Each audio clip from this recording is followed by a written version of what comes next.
Hey, welcome to Friday. I hope it's a great day wherever you are, that you're enjoying. It's a beautiful day here, and I hope we get to enjoy it. Be outside a little bit today. I want to share something with you before I get into the devotional thought of today. Began doing these about a little over a year ago, and they were an effort to be in communication, especially with the members of the local congregation and anyone else who wanted to see them, but especially for the local congregation. I felt like we needed contact on a regular basis. The pandemic had come. We weren't able to meet together like we wanted to. Our worship was being streamed, live streamed, so were any classes that we had, anything like that was on live stream. And so we were hesitant to come together, and I felt like there was a need to have communication on a regular basis since we didn't get together and see one another. As time has gone by, and we've more than a year past that, we've gotten pretty much back to a full schedule and gradually getting back to more and more activity in the congregation and with the people. It's increased the load, preparations and things that have to be done. And I'm not sure that there's quite as much need as there was at a time. I appreciate those who regularly watch and who make comments to me on an occasion or mark it on the Facebook page or something like that to state that they're enjoying it. And I really do. I really do appreciate that. But at the present time, I think I'm going to back off a little bit.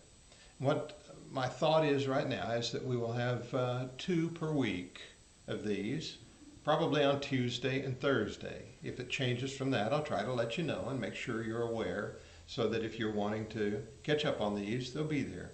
But during the week, right now, planning for 2 per week. So anyway, hope that will be something that you can still enjoy. Maybe I'll add a little bit more to them, give me a little more time for planning and preparation, and hopefully maybe do a little bit better job of presenting something to you. So that's where we're going to go in the immediate future. You know, plans can always change and we can adjust as we go along, but that will be the plan at least beginning next week as we are getting into a new month. Anyway, glad that you're with me today. And so, as I say, come on in to my little world, and it's pretty little inside there, to my little world for just a little while. You know, it's just about a dozen years ago when we elected a new president. It was acknowledged that the president that was being elected was a man of mixed race. He appeared to be a man of African American or the black race by outward appearances, but we find out there was some mixed race in there and everything. All of that's well and good. The thing that struck me in all of that, more than the history of it and everything and what race he were the comments that were made. Especially by one of the area civil rights leaders, a woman.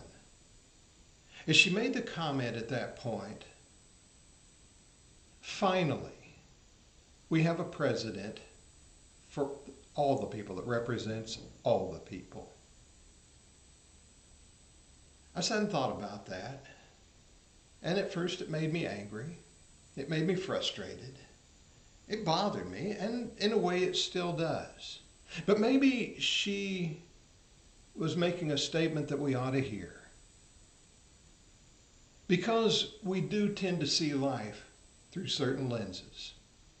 We see them through the lenses of our experience. We see them through the lenses of our heritage. We see them through the lenses of our family, if you will. We see them through the lens of race, of nationality. A lot of things affect how we see where we are and how we look at other people is that way. Could a white man not be a representative for people of other races? Well, it might be a little bit more challenging, but I don't know why not. If a mixed racial man can be for all people, then why can't one of one race be for others? I don't know.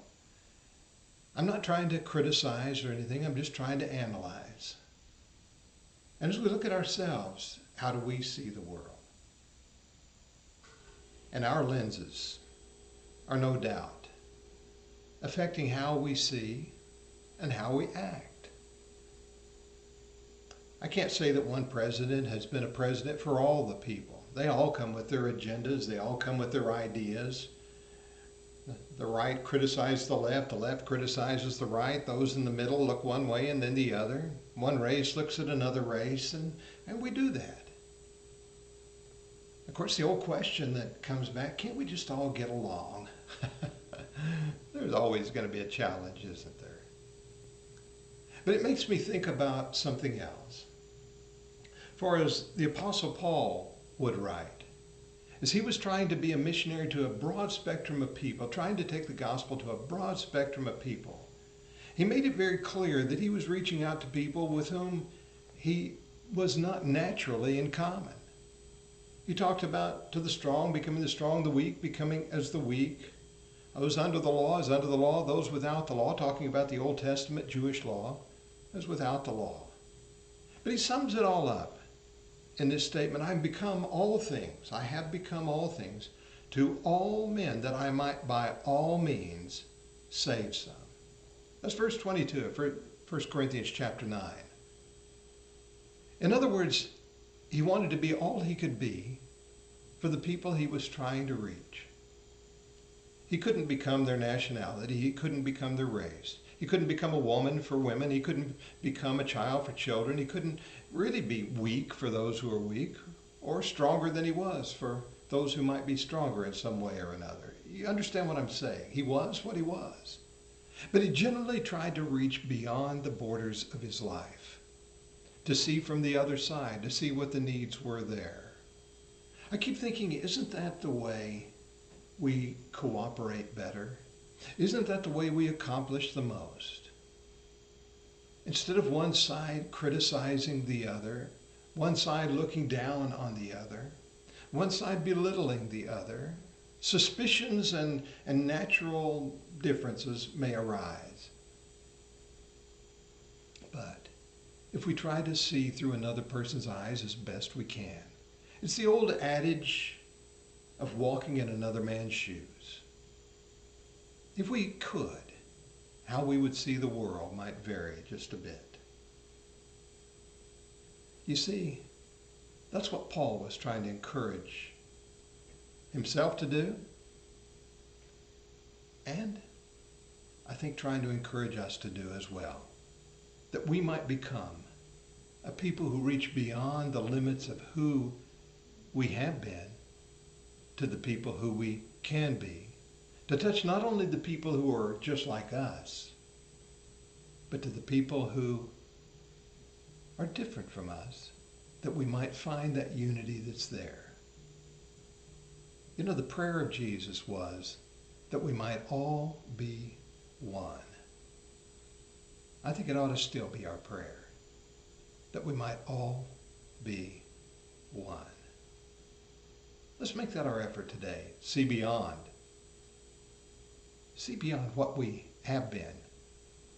See beyond the limits of our experience to what we possibly can be, and bringing others to it as to share it as well. See through the other man's eyes, or woman for that case. Hey, maybe that's something for us to think about and encourage each other along the way. I'm glad you're with me today. Look forward to sharing some more. As I said, most likely Tuesday of next week, we'll try to put another one out there. And thank you for being with me. Thank you for the last year and times that we've spent together. And we'll look forward to more. We're not going anywhere. So we'll see you a little further down the road.